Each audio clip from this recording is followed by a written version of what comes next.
Okay. Not got anyone. Can I be a test? Hi, anyone who's watching.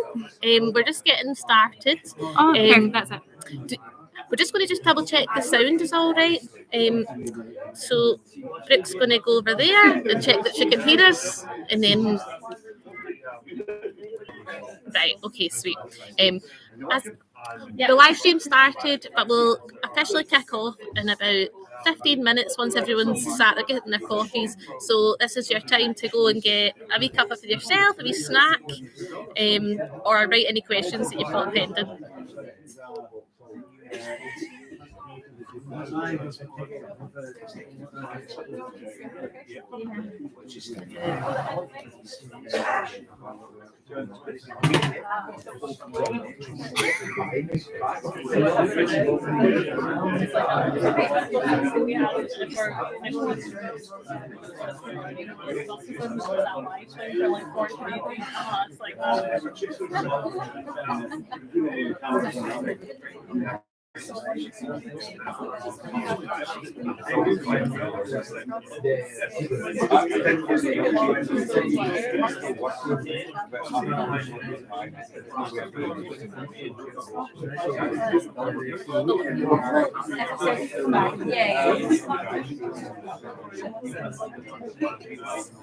I mean, everyone's the same live anyway, so if anyone what I'll do is I might take a wee note on my phone. I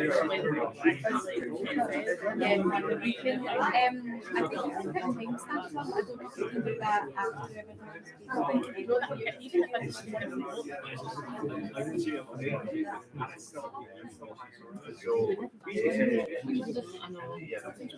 I'll talk to them. Get it for the next. If there's anyone.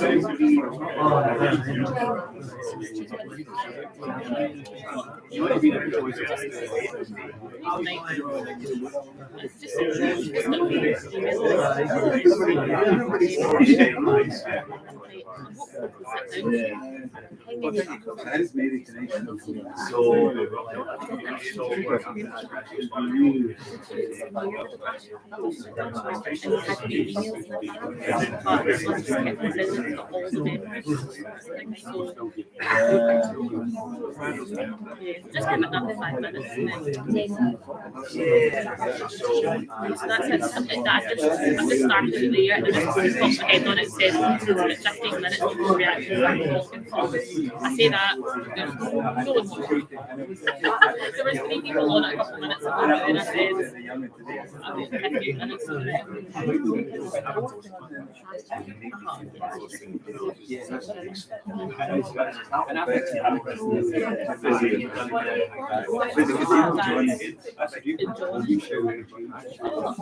just going to hang up to just sit there and then I'll just keep on keeping the eye on this, make sure nothing falls to it.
So along with it's important, but Well, I suppose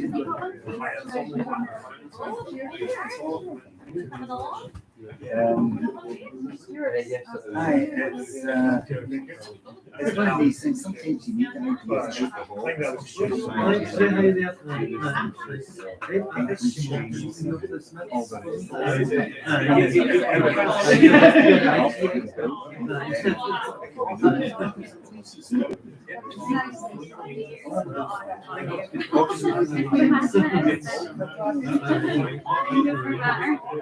I remember last year I was one of those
one of the things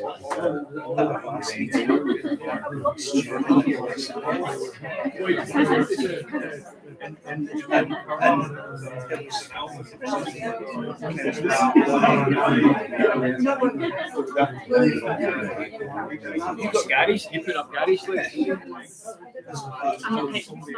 No, it's got slides now. I can send them recently, just to everyone.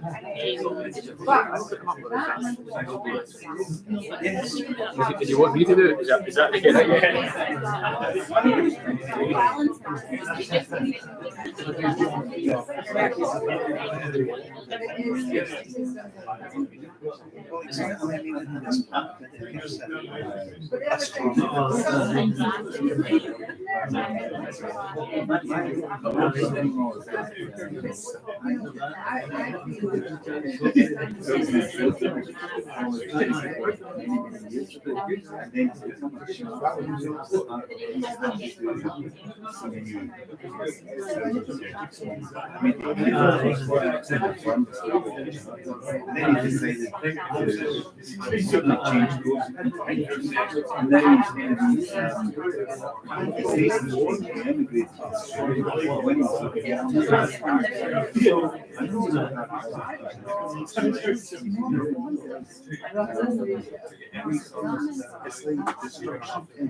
Hello,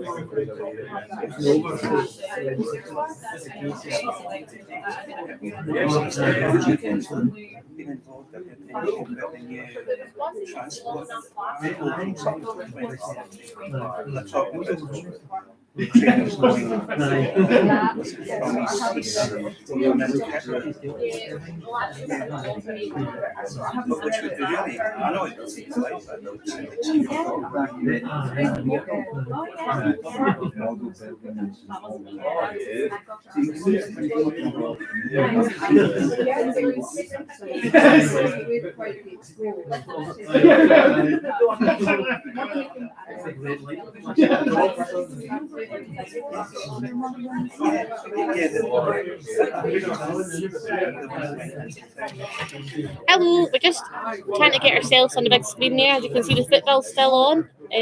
So once we get that sorted, we'll get started.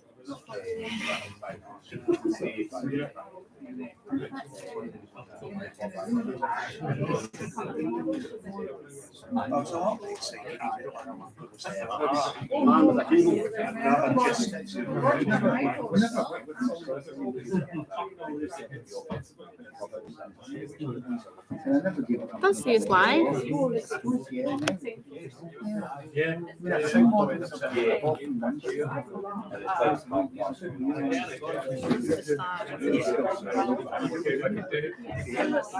So that's me then. Oh, maybe just to refresh. Yeah.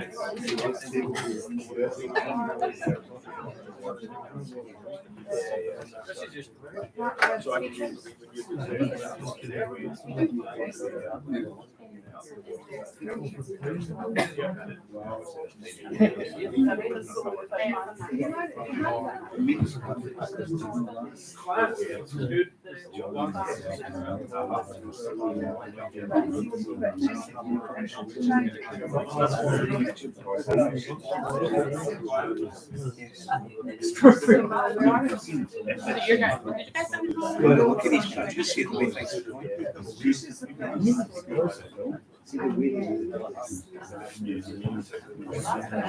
Yeah, so that would have had your skills. Yeah, I think I know.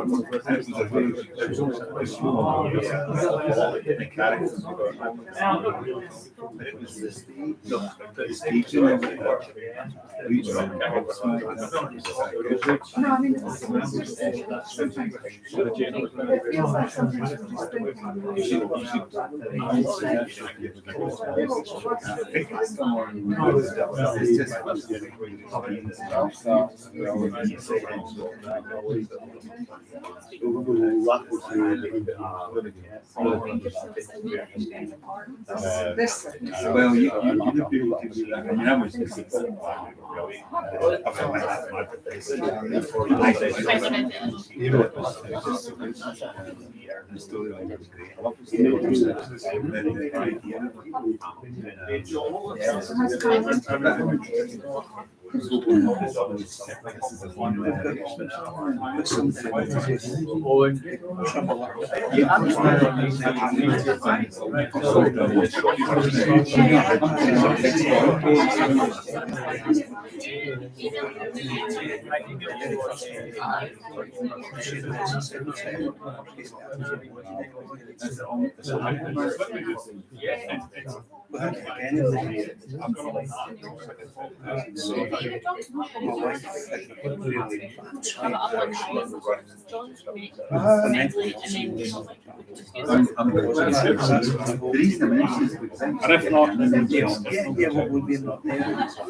Not yet.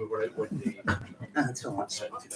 We've got 2 people voting. One of them might be me, but it's what we can tell. Does anybody at home just want to YouTube channels? We've only had the people who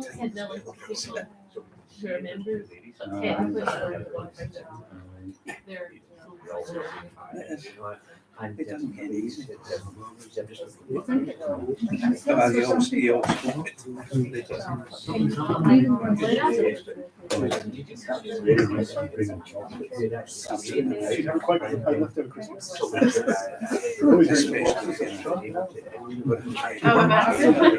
Maybe you're bigger. Thank you. I felt like Yes, very nice. well, yeah. But this kid is good. So much more. So it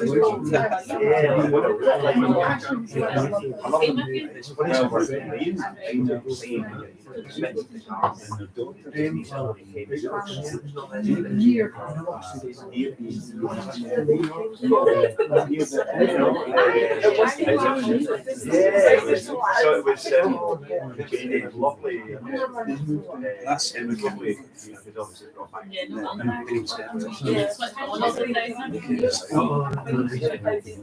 Oh, yeah, absolutely. Yes. Thank you very much.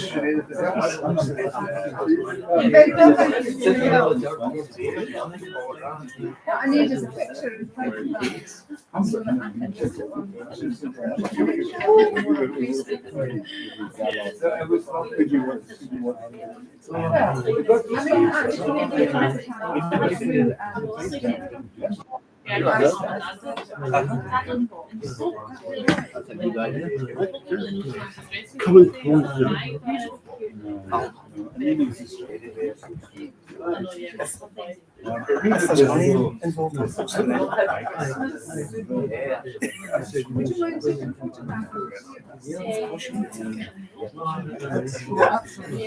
Listen, I get nagged at all the time. Susan, you weren't in the first time. It's crazy, isn't it? So it's just because the bed. Yeah, that's it. That's the one.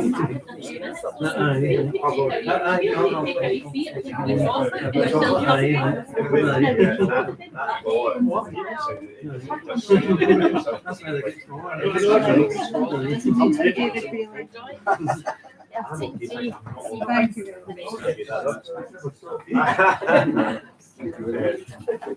I'll do a piece on the word page, if that's okay with you. It just says bed.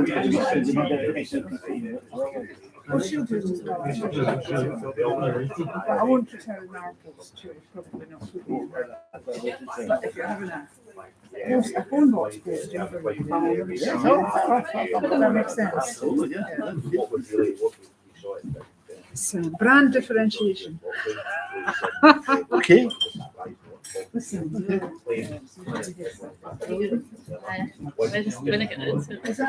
is that self-taught or is it just part of your Oh no, it's nothing to do with the job. I used to work for a job in the different then, so that's still it's a lot that's changed. It's like the back end stuff. But Well, that's what I was going to say. Buttons and things, links and everything, the button and all that. so I used to that's called MailChimp, and that's Just a mention, I thought it was mentioned. yeah, and that's all it is. Yeah, and then it must have changed it since I used it before. Now you can't schedule them for free. You have to go in. So you can write it all up, but then you just need to remember to go and go so it's just easy to kind of remember it goes next time. And it's free up to certain number of hours. Yeah, I mean, unfortunately we're not at that stage yet, so I think it's like 1,000 or something. Well, I thought, I was hopeful it was, but I think the dark. Oh, no, I think maybe we resolved to have one. Maybe we resolved at the meeting to have the next one in 15 months so we can move into summer. Well, yeah, that makes sense. That's not the best. Because you're allowed to, I think, well, I don't know, 15 actually, months. company law, we need to check, in the charity, they can do it. I'm not sure. I'm not sure. I think I think Why do we have a company? Because John Dickson wanted. Right. We'll wait and see if taking folks are doing it.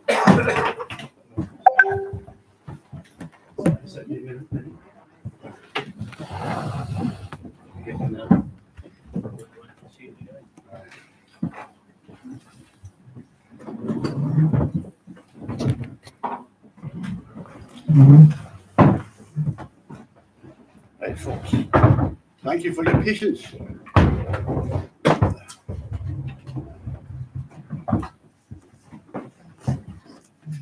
feel as if you want to go over the door. Start screwing this up, knocking things about, make it work.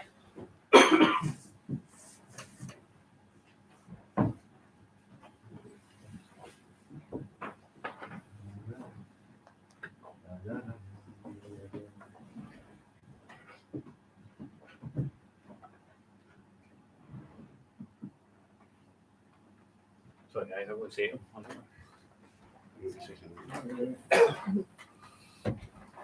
Okay. I don't know if I should start with this out, should I? What do you think? I don't know if they're going to get. We're trying to get a background of the phone box, so it's like. But so I'm not sure why John's going to be over there. He's just trying to get me hand with it. Oh, I see. Right, okay. Aye. Okay, it's a bit late. It's been hanging about for a wee bit here. Perhaps I should start. I think so. And then we can get that going, it would be great. So, hello and welcome to our second AGM.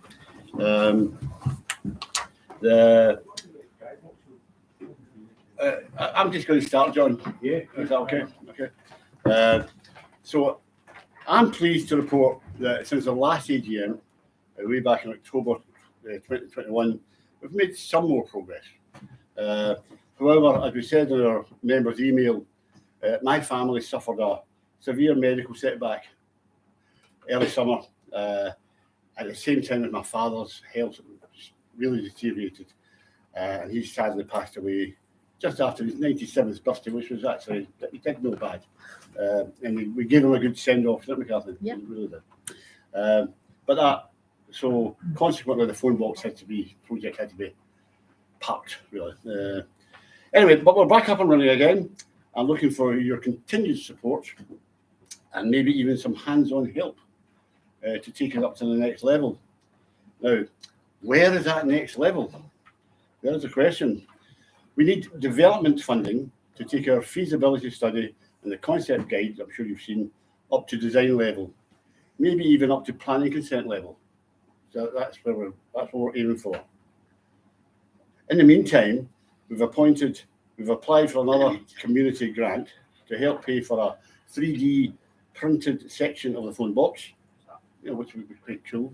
John's now got the technology to be able to do that, along with and also to produce a promotional video, professionally produced promotional video, a lot of P's there, to enhance our abilities to spread the word. And we've got a new member of our team. I'm hoping he's watching on here. Hi, David. David Eden, who's currently down south, watching us on YouTube. David is an aero engineer for BA and is also involved with Unison at a senior level. I understand he's used to being organised, which could do us no harm. So, anyway, and I've also been talking to Dr. Jim Hopkins. Where are you, Jim? There he is. Yeah. He moved of the Spirit of Alba whisky specialist in the centre of Kirky. Jim and I share a passion for improving the town's prospects. We'll do. Either through investing in a potential distillery or creating a giant red phone box built at and the phrase "build it and they will come" very much is the motto. Jim's also been elected chair of Kirkintilloch's BID, BID, which means Business Improvement District, which should enhance a lot of the businesses within the town. I know Mulguy's bid has been a very big success to them, so it'll be great to have Jim on our side. So welcome. We continue to engage with EDC officers, and with their support via Suzanne Bruce and Business Gateway, our independent economic impact report was commissioned. Caledonian Economics Limited prepared the report, authored by Mr. Peter Ewing, who's sitting at the side here, desperately waiting to get up here and start to talk. And who's here tonight to talk us through it and to answer any questions. On Facebook, I note that we have almost 1,000 followers. Could always do some more. We have over 120 signed up members and associate members, most of whom have paid their fees. Most of them. Now, I've got to go through the AGM stuff now, and I'll try my best to rattle through that. Okay. So the presentation of financial report. Oh, you got it. Is it happening? It's happening. Oh yes. Anyway, the presentation of financial report. They've all been sent by email, and I've got a copy with me here if anybody wants to look through them. There's no big numbers in that yet, and the next one and the thing is the constitution amendments, if any. I don't think we've got any expected, do we, Susan? Are we going to have any constitution? No, we're not going to change. We're good. Now, we have to have elections. I'm still going to stand as chair, and my name is John Dickson, and any members here can vote against me and stand for themselves. Go on yourself. Okay. Moyra Chapman and Paul are sort of joint secretaries. And again, if anybody wants to be willing to stand to do it instead of them, I think Moyra would go. If not, we'll presume it can't go. We still have a vacancy for a treasurer, and I would love somebody to do that because I don't enjoy doing all the number crunching and such like. No hands going up there. John, you're quite good at numbers, aren't you? No. Okay. Technical, I've got down here, and we've got John Wyvar, who's there, one of our directors, and I don't think anybody's going to be trying to usurp you. Well, some of your team might, you know. Feel free, yeah. And in marketing, we've got Kathleen, Dickson, and Gary Whyte, who's not here, but I think he's looking on YouTube. And fundraising and networking, I'm hoping that David Eden and Dr. Jim Hopkins help us along those lines. Does that sound like a good idea? You know folk, Jim. I'm thinking if the Phonebox doesn't work, I'm going to make it a big whiskey bottle. There's an idea. That's a great idea. Could not have both, you know. Side by side. That's why I'm here. That's excellent. Appointment of the auditor for the next financial year with same accountants at JS Mackie and Co. Our annual subscriptions, I think we're just going to keep it as a tenner per year unless anybody wants to change that. And that's me done the AGM bit that you have to do. So that's me sending my piece really. Oh, you've got to know. Excellent. That's right. But you can see behind me. I'll move over a wee bit. This is the achievements that we've managed so far. Took a bit of time to get it together, but we've started a not-for-profit company. We've built a committee. We've got over 120 members. We've built our own website, social media channels. Is that number? I said it would get near 1,000, so that's quite right. And we've secured funding for a phase 1 feasibility study, a concept guide, and independent economic study. So we've done not too bad, really, especially through a pandemic and all that stuff. So we're just a small team, and they're all volunteers. So I think we've done not too bad. And what I'm going to do now is I'm going to hand over to John Wyvar to do whatever you're going to do, John. Okay. I'm going to, and then we'll let the man who's written the report, Peter, say his piece. Okay. So, over to you, John. And then you get a fun bit at the end where you get the VR experience. Okay.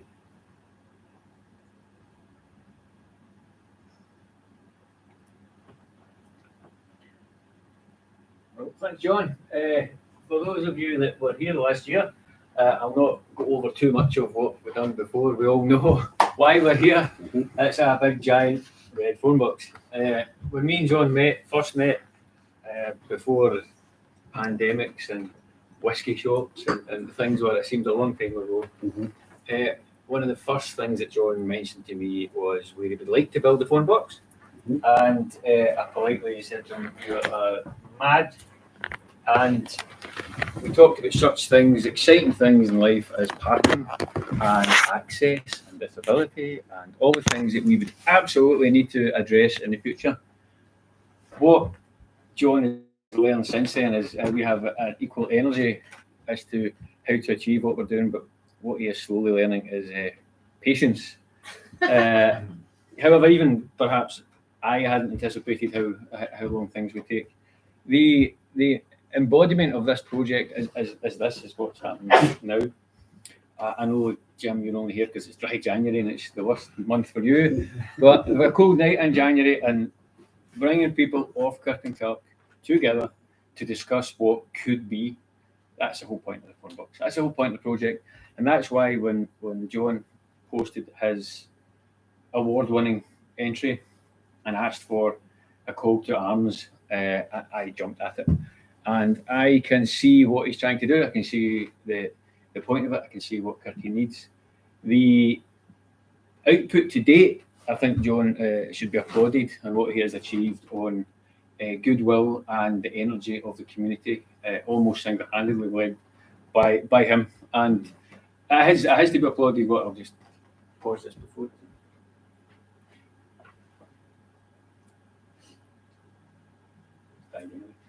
What he has achieved is to be applauded, and what we are learning, John is learning, is the next steps will take the will of us all, of the group, of the community, and the wider audience. The ambition of a 57-metre phone box within an area that contravenes many legislative and statutory approvals. I've said to John, we can get to. However, the history, the energy of Kirkintilloch, it's something that we tend to, as a town, as a community, we tend to shy away from rather than celebrate. What we have produced, what Kirkintilloch has produced in the near past, should be celebrated. We should embrace it, and we should take it on to the near future. We've discussed the current location and potential locations. We know that it may move from Holiday Park. However, that doesn't change the goal. We are looking for the next wave of involvement to help us take it there, to investigate, interrogate all aspects of this. What comes out of this, we agree. What comes out of this, none of us are actually quite sure. But as I mentioned at the beginning, if the answers to the questions at the moment are parking and visibility, we're asking the wrong questions. What we're asking is, what can be done? What can we do? What can we do with the energy that John has brought to this competition and to the next stage? The counter to that is the black and white figures. We've managed to get to the stage, which we'll come to soon. We've actually started to see what it will cost, but also what the potential benefits for Kirkintilloch are.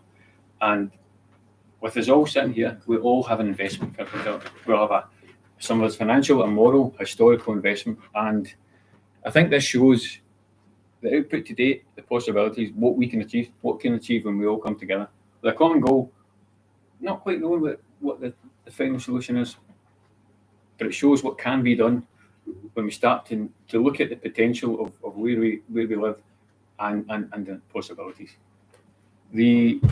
I'll fix the slides in a minute and bring up the video again. We talked about the next stage.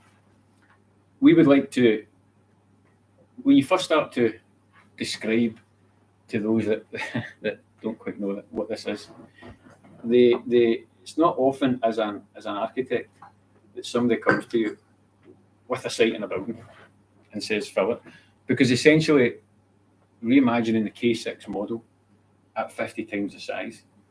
The structure is there. Somebody has given you the It's structure. only, it's only 20 times that. So, Don't exaggerate. I don't think we need to worry about exaggeration. 20 times the size. 57 metres tall. Aye, that's right. Actually, get 50 from. And as an architect, it's not often somebody says, this is the building. This is the structure. This is where I would want to put it, which was insane. The site B, if you like, our alternative is Much more durable. well, only slightly less insane. Is how I would describe it. We speak about the Kelpies quite a lot, and because it's as much about the Kelpies as an edifice in itself as an attractor. It's the Helix Park. I'm sure everyone's familiar with the Kelpies. The Kelpies as an object are amazing. They're just big horses' heads. The wider park, what they have done to regenerate that area, the Luggy Park and wider area excites me just as much in this project, the horizontal offering of the project, as the big red box does.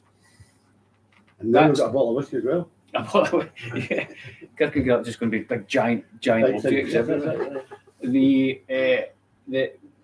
we met, the budget was discussed. But as I said to John at the time, when you have no money at all, it doesn't matter how much it will cost. It doesn't matter. If you have nothing at all, then it doesn't matter. It's irrelevant. As I say, as an architect, which is now a kind of growing architectural firm, we have discussed this. When you do commercial work and residential, it's quite nice when the guys come into the office and you say, "What you be working on?" Well, a couple of houses, a couple of commercial units, and a 57-metre phone box. It does draw attention. But the Kelpies, when they were first discussed, sounded mad. Two giant horses' heads. The economic return on them is off the charts. And when it was first proposed, the responses were zeroed in. The same group of people who are so obsessed with traffic lights and pedestrian crosses and Kirkane potholes. It's not about either fix a pothole or build this. This is a different animal, a different energy, and a different focus. I think we all can all agree that the last few years we're waiting for an upturn and a wee bit of joy and a wee bit of escapism. And I think it brings it to us and it brings it to the team. And we want to now take that chance to bring it to the wider community. Yeah. We want to 3D print a section of this box at a big enough scale that we can, when the Kelpies were proposed, they toured it around, they toured the model of it around.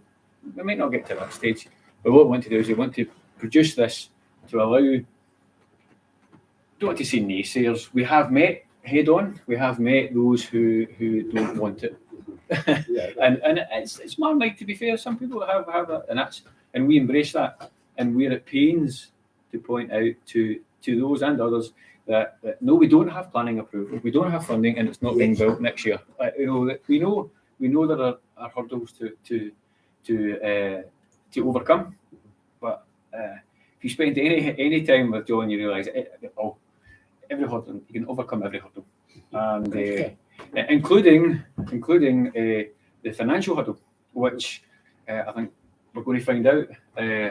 The return, what do you get? Because how much will it cost is the first question that I think everybody asks. How much is it going to cost and where can it park?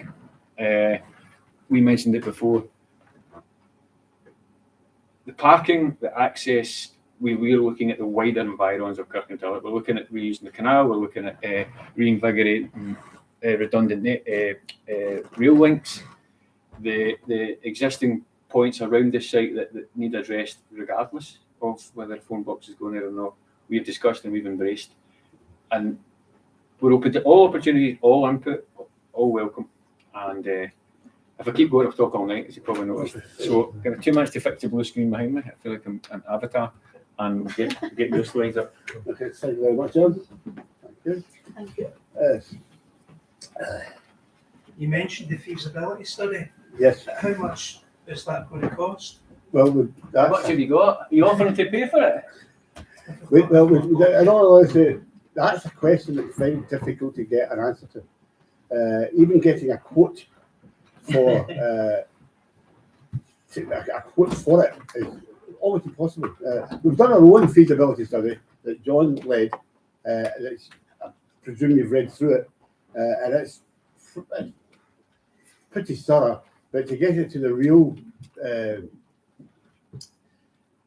answer I don't know. We don't know. I'm not going to pretend. This becomes part of the bigger business plan. Yes, that's right. That's right. So We've got a quote. We have figures put together, but it becomes more the wider team required. As there's geotechnical input, there's planning input, there's structural engineers input, and to date they have informed what we have produced free of charge. They've seen the proposal, but there's a ceiling within goodwill, and we have a formal quote which we'll release it when we get the final figures. If that is required to gain funding for that, then we can get a solid figure on that. We need to go out to a few more consultants to try and gain interest. So we're still at that stage. I feel as if we're kind of stuck at that stage for the last few years. But we need to get those bits. I'm very frustrated actually that I haven't got that bit yet. Yeah. One of the other things, the money we can fundraise, we will basically get as much of the feasibility done with the money that we do get, and then hopefully that becomes a sales pitch to get more funding for the next part. So plan A would be get everything done in a winner, unrealistic based on who would give us the cash monies. So we're sort of probably approaching it at that. We might have like a wider quote, just going to make up a number, £100, that would be amazing. But then if we can only get 20, we'll do what we can with that and just keep chipping away at it until we have this sales pitch to go to big investors to hopefully give us that big check. We are about to go and try again for the lottery people.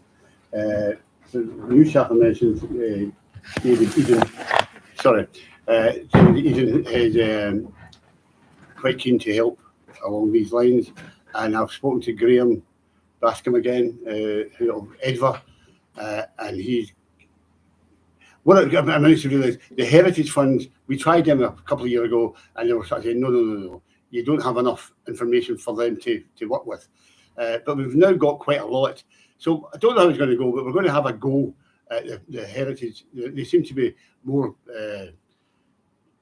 eager to take on places. And if you go through the Heritage Fund's website, we tick all the boxes. We're community service, we're going to add to the economy, we're literally heritage. So if they don't want us, who the hell do they want, I think. So, but we're going to have a go at them. But we're just starting that process just now, really. And I shall definitely report back, especially if they say yes. I'll be jumping from the rooftop. But we're trying them. But we're also willing and hoping that this is talking to as many people as possible, that there are other routes. I mean, David, he was talking to somebody, apparently there's a Commonwealth fund that could perhaps help us. We need to spread the word. So we need help for that, to be quite honest. I mean, the council have been very good at showing us where the different funding streams you can get, and we try it, but we could do with somebody else other than just me checking it all. That's really what it comes down to. So this is why we're looking for handles, really. So are you still struggling there, John? I never struggle. Well, okay. Right. So I would really like to get Peter. You talking now? Well, what I'll do is sometimes you look back and think, how did this happen? To be standing in front of you on a cold January evening.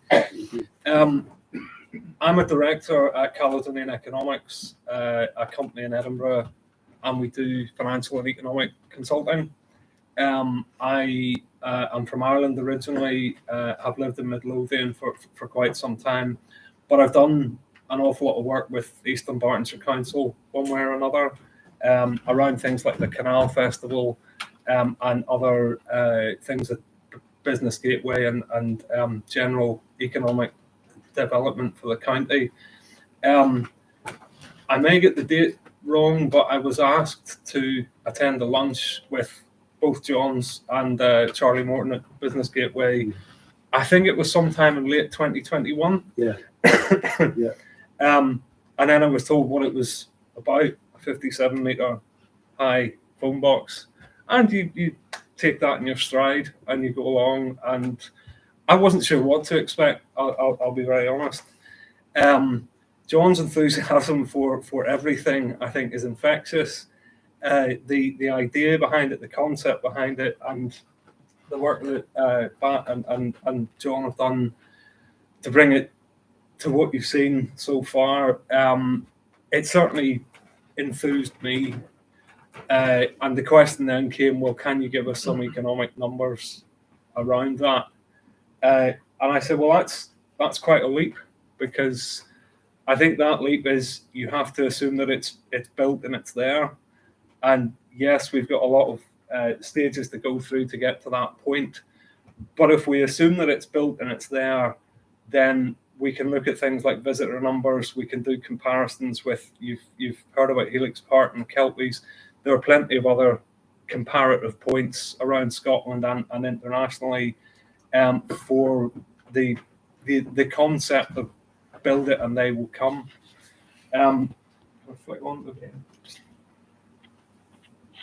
So I'm not going to hit you with a massive half-hour long PowerPoint presentation, but you have been sent out the economic impact assessment, and it's really just to talk you through some of those headline numbers. As with any economic estimates, there are a lot of assumptions behind them. I'm very happy to talk to people tonight or via email about where those have come from. But I think when you build something of that stature that really is transformational, you begin to see that on an annual basis, the return over a long period can be quite substantial indeed. I take John's point absolutely when he mentioned the Kelpies and the success that they've been.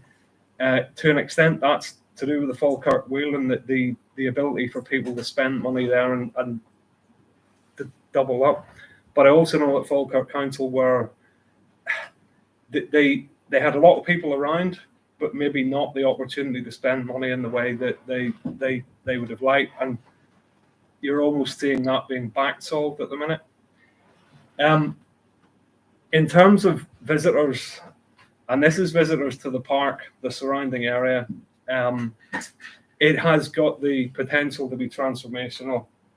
The estimate that I can stand behind is around 500,000 to 750,000 people into the park, and it's around per annum.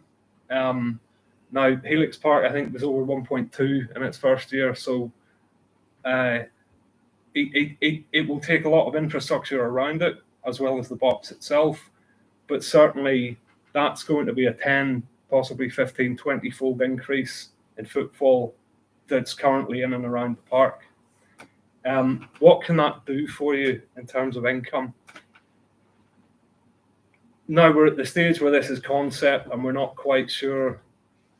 So price points haven't been fixed. We don't know what entry charges will be. Will there be different charges for different levels? What's going to be there? So the way we go back to that is Visit Scotland and Visit Britain have got proxies of when people come to somewhere for an hour or a half day or a full day, what their likely average spend is going to be. And also in that 500,000 to 750,000, you're going to have people who come in and spend no money at all just to come in and see that. So in terms of putting the numbers together, we have a chunk of that saying, okay, they're going to be observers. We have a chunk that will come to maybe the front door and go in and have a look around, and then they'll be paying customers coming in, both entrance fee and then the ability to perhaps buy food and drink and gifts and souvenirs within it. What that could potentially do to you is, from the box itself, be somewhere between 3 and 5 million a year in gross terms. That's a very substantial return for what's going in. And what will that do for the wider community in terms of indirect and induced spend? You're going to get not quite, but going on for the same again in terms of £2 to £3.5 million worth of income. When you look at displacement and leakage and other economic adjustments, gross value added, which is how would the wider economy benefit overall? We'd certainly be seeing £1 to £1.5 million of improvement in GDP through the box being there from the box itself and the surrounding curtain pillar. Jobs wise, again, there are proxies for job density which I've used because we're not quite sure what's going to go in there. Certainly, you're going to have the welcome and hospitality side of it.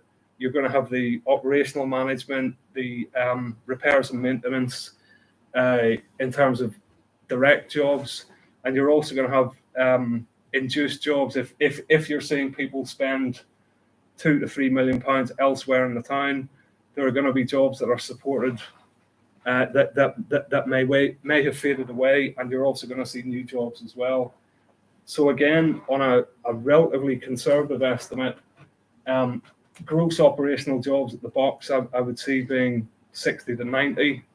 And again, once you take your additionality into account, that'll come down, but you're still seeing 3 to 4 dozen jobs full-time supported through the box. Can I move on here? John, please. Now, as with all numbers, you ask 100 economists the same question, you'll get 100 different answers. There are a whole lot of assumptions that have gone into that, and I'm very happy to talk through and any questions anyone has. I think where I would take it next is John's talking about what our next steps are going to be, and when we're talking to stakeholders and both at local and national government level, when we're talking to potential sponsors, potential funders, the impact that this can have in terms of policy objectives is really very high indeed. I'd like you to think of it in 3 ways. The first thing is about growth, and I've done the kind of obvious hard economic numbers.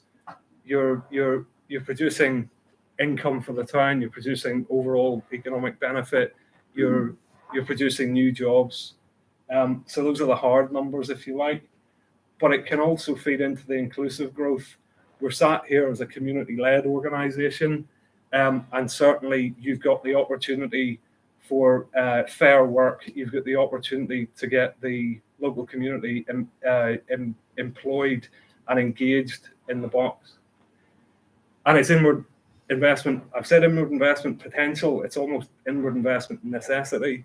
But again, a project of this scale, and what those numbers in the previous page didn't go into, because what I'm not going to give you is the cost of the box, but certainly something of that scale will be a massive construction project, and will support construction supply chains as well.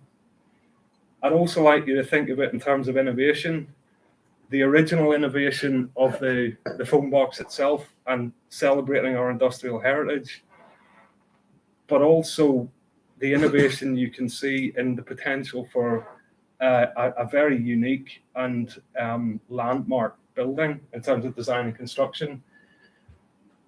We will see a VR angle, and there are opportunities to put in new technologies, I think, within the Phonebox, and again, ongoing operational innovation is there, and there is an international reach as well.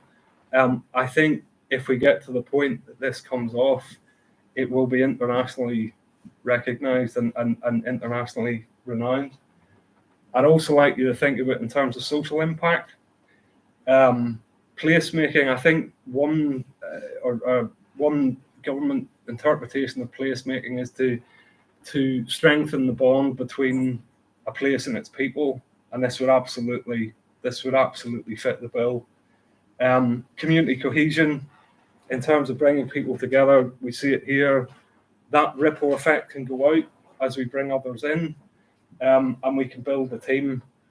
I shouldn't have put a question mark on that because it will be community led. So let's take the question mark away and say operationally it could be a community led operation, but in terms of management and in terms of that's a hope. And in terms of churning back in, that's very much what we could do. Partnership opportunities, again, almost of necessity, but certainly when we're talking the private sector in terms of their impact and what this project can do for the town, I think that's a big thing. And one that gets not missed, but perhaps not recognised as much as it should be, is the volunteering aspect of it. I think in and around, from landscaping to volunteering opportunities within the box itself, that can have a huge community impact. We all know the well-being effects that volunteering can have for both the volunteers and those that are being helped. So again, a very big aspect of this could be part of your volunteering community. So I think if we can hold growth, innovation, social impact as we're talking to stakeholders, I think we're in a good place. And I'd like to thank John for both the invitation and the inspiration. So thank you. Thank you very much. Thank you. Okay, at this point, is it, if anybody any questions? Now's your chance. Forever hold your peace, as they say. Any questions for any of the three of us, or is it, you just believe everything we say? Well, you might as well. Excellent. So, if that's the case, no questions at all. So, John, obviously you've talked about, obviously there are big fish out there. Yes. That we could go after, British Telecom and there's that But telecom. we haven't done that yet. Yeah, so I suppose we're at what stage could you possibly see that we could go fishing for? Well, we could go cold just now to any of them. We could write them a letter to the head of BT and say, do you want to get involved? But the best way to do these things is actually through networking, I think. So this is why we're saying if anybody who knows anybody who can, so you can get, if I can get the third person down from the head, from the CEO, to sort of say, Jimmy told me to talk to you. That I would prefer to do it that way than just going in cold, really. But there's nothing to stop us doing that. And we haven't really created a template yet for spreading it all over the place. We're kind of holding back a wee bit from, I don't want to get the, who the hell are you? Go away. And that's us swatted away before we embed the idea into their head. So we need to sort of have an awareness campaign, really, at this stage, so that many more people think it's doing. And this is where the politicians come in, because you guys can be you can tell your constituents, by the way, I think this is a great idea. And seriously, that's what we need. We need the sort of political support at this stage, because we don't want to get out on a limb and then, as I say, get knocked back. So we need. Just add to that, John. Politicians often have connections into the senior people in business. That's what I mean. Yeah. So I think that's a really good link. But I think also one of the things that really helps when with the story when you're approaching anybody, I mean, it's an absolutely fantastic project, but demonstrating that it's a community-led project and that you have actually been able to move it forward as much as you have, John is saying that and everybody's saying that. That's absolutely, but that is, it kind of gives you credibility. And if you can find a way to get the feasibility study done, that's another level that you've increased your credibility. That's right. But that's it sounds, you know yourself. I've been saying this since last 3 years. We've got to get a proper feasibility study done. But and John has done amazing what's been done. Absolutely. But yes, we know we need the hard numbers. Unfortunately, there's an order that things need to be. Yes, and also and learning patience, as John said. I'm patiently learning patience.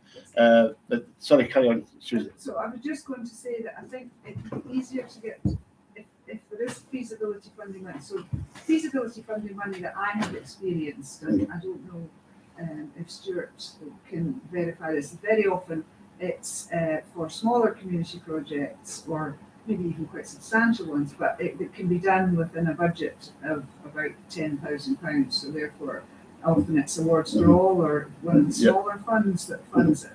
But even they are reluctant to fund feasibility. We have found that if you go to the funding, we don't do feasibility. Because you've started to build the foundation. Now we have. The feasibility study. Yes. I think you have a better chance of finding an opportunity. And you've spoken about a lot of really good things. Yes, I would like to think so. So we're going to try. That's all we can do is try. Yes, Jim. Is civic-led only going to get us so far? I mean, something of this stature doesn't need to then become a bigger. So I believe that you'll find that the Kelpies, and I'm looking for somebody to, I think John Wyvar's had good experience in that project. It gets to a point where it starts to get its own momentum, and that's when other ones, other people come in and join and help it. It's a very good The example. start.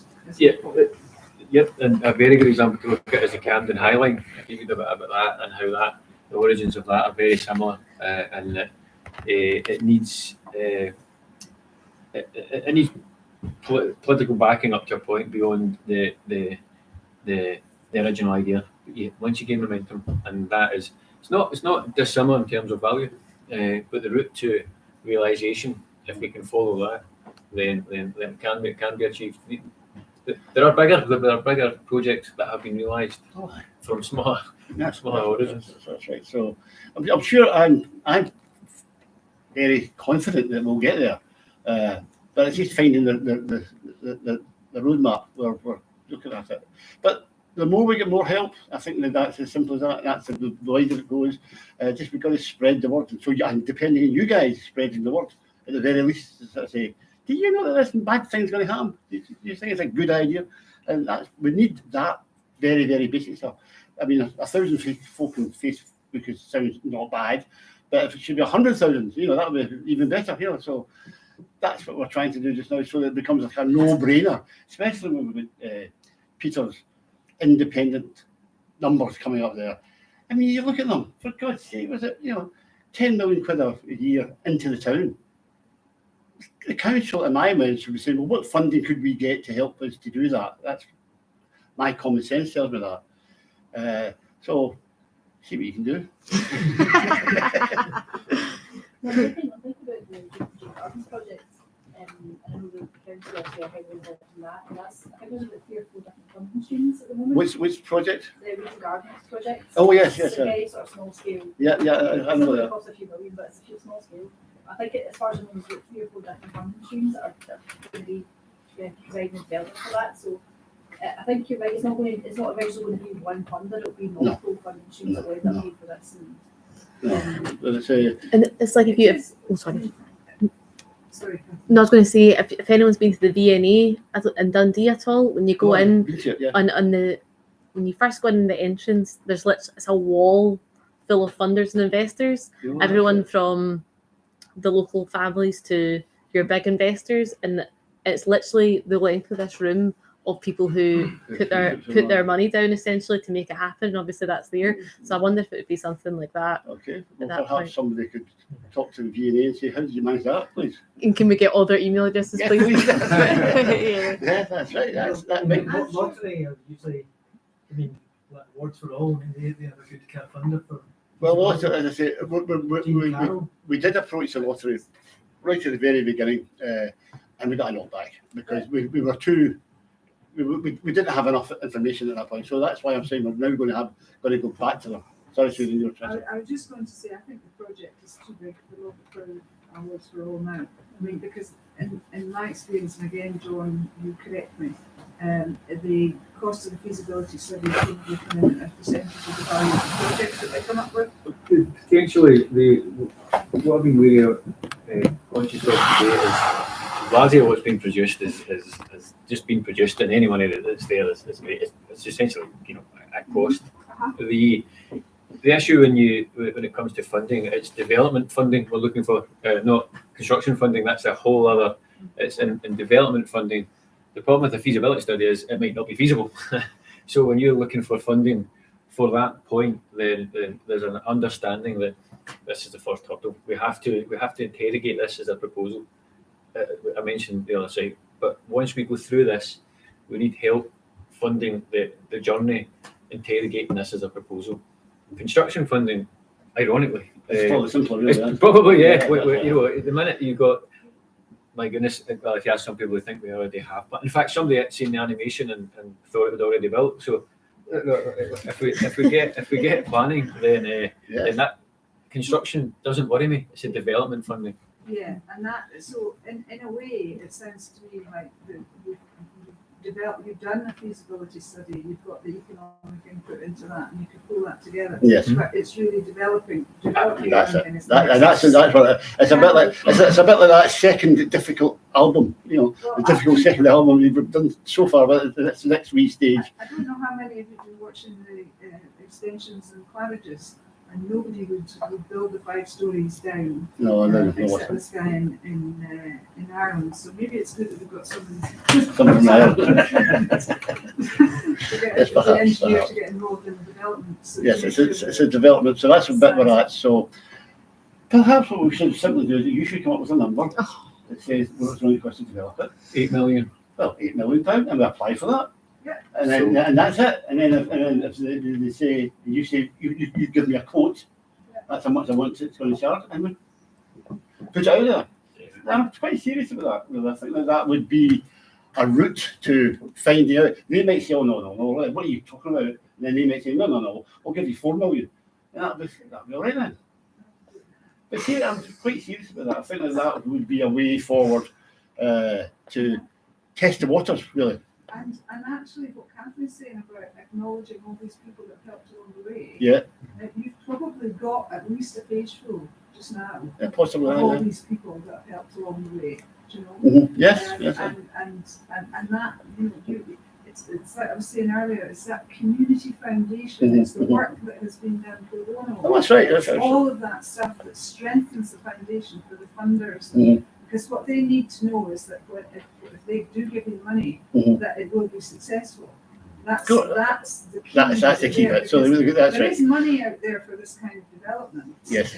Once you can find it. But whether they give it to this project or another project is about their belief in the success of this project. That's right. So, could you please speak to Mrs. Sturgeon, please? And just get her on side. That would make a bit of difference, I think. I was thinking about different streams, and in fact it could be coastal in the canal network, Scottish canals. We've already tried our best to get. We've managed to get a great. Can't remember Richard, somebody or other who was the head of the who actually made. What's his second name? What was it? Richard Miller. Richard Miller, and he gave us. It was in the middle of lockdown, and so it was on Zoom, and he was very positive about the whole idea. But he's not going to give us any money. Did that? There's some partnerships that will start. Oh, and he's quite happy to get at that point, and he was quite happy. And it was a good night we had because he actually told us about how the Kelpies came about. It was him who actually instigated it by looking up Yellow Pages to find out a sculptor. That's how he found Andy Scott, which I thought was amazing. That's how. Especially what you love is something like the Kelpies and this becoming like a network of the canal system all over Scotland, and that's right. I think this has got a better attraction for the Scottish government than the Kelpies do, because this is a national icon in London, and we're actually pointing out that, by the way, it's Scottish. That's right. Yes, but it's a design icon. Yes, that's right. It's absolutely saying to the people in the English government that you want to say to them, actually, this is ours. Yeah. Yes. It's about as iconic as a Portfield Bridge. It's also red. Yes. Well, this will be bigger. Well, I don't know. This is everywhere. Yes. I mean, the biggest one's in Kirkcaldy, but it's actually everywhere. Yeah.